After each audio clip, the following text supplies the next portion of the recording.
Colour ബോഡിയിലേക്ക് വന്നിരിക്കുകയാണ്. എന്താണ് excitement ഇതില്? നമ്മുടെ ഏറ്റവും പ്രിയപ്പെട്ടവരൊക്കെ ഒരുമിച്ച് കാണാൻ പറ്റുന്നു, അവരോടൊപ്പം ഇരിക്കാൻ പറ്റുന്നു എന്നുള്ളത് തന്നെയാണ് ഏറ്റവും വലിയ കാര്യം.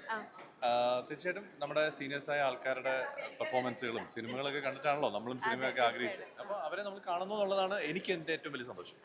അപ്പം 31 വർഷമായി കണ്ടിന്യൂസ്ലി അമ്മ ജനൽ ബോഡി പരിപാടി കാര്യങ്ങളൊക്കെ ചേട്ടൻ ആക്റ്റീവായിട്ട് ഒരു മെമ്പറാണെന്ന് അറിയാം.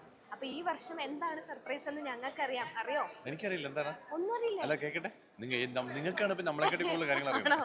ജഗതി ചേട്ടൻ വരുന്ന കാര്യം അറിഞ്ഞിരുന്നോ? ഇങ്ങനെ പറഞ്ഞിരുന്നു. നിങ്ങളല്ലേ തീരുമാനിച്ചത്? അല്ല, എന്നാലും ഞാൻ ഏതാണെന്ന് ഞാൻ ഇത് അതല്ലാത്ത എന്തെങ്കിലാന്ന് വിചാരിച്ചു. കൂടുതൽ സർപ്രൈസ് ഇനി ഉണ്ടെന്നാണോ? അങ്ങനെ ആവട്ടെ, നല്ലതാകും. അങ്ങനെ ആവുന്നു. എന്താ ചേട്ടന്റെ പരിപാടീസ് എന്താ? ഇന്നിപ്പോ ഇലക്ഷൻ കാര്യങ്ങളൊക്കെ നടക്കുന്നുണ്ട്. ഇല്ല, അതൊക്കെ ഒരു സൈഡിലുള്ള കാര്യമാണ്. നമ്മളെല്ലാവരും കാണുന്നു, ഒരുമിച്ച് എന്താ പറയാ, മിങ്കിൾ ചെയ്യുന്നു. അതൊക്കെയാണല്ലോ ഏറ്റവും വലിയ സന്തോഷം. എന്നാലും ഇലക്ഷൻ നടക്കുന്നുണ്ട്, എന്താണ് പ്രതീക്ഷ?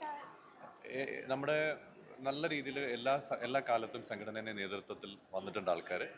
സംഘടനയ്ക്ക് ഉപകാരമുള്ളവർ, സംഘടനയെ കൊണ്ടുപോകാൻ കഴിവുള്ളവരാണ് അവർ തന്നെ. അത്തരം ആൾക്കാർ തന്നെയാണ് ഇനിയും വരും. അതിനുള്ള കപ്പാസിറ്റി ഉള്ള ആൾക്കാരാണ് നമ്മുടെ ആൾക്കാർ. അത് കറക്റ്റായിട്ട് പൊക്കോളും. അതൊരു സൈഡിലങ്ങ് പൊക്കോളുന്നേ.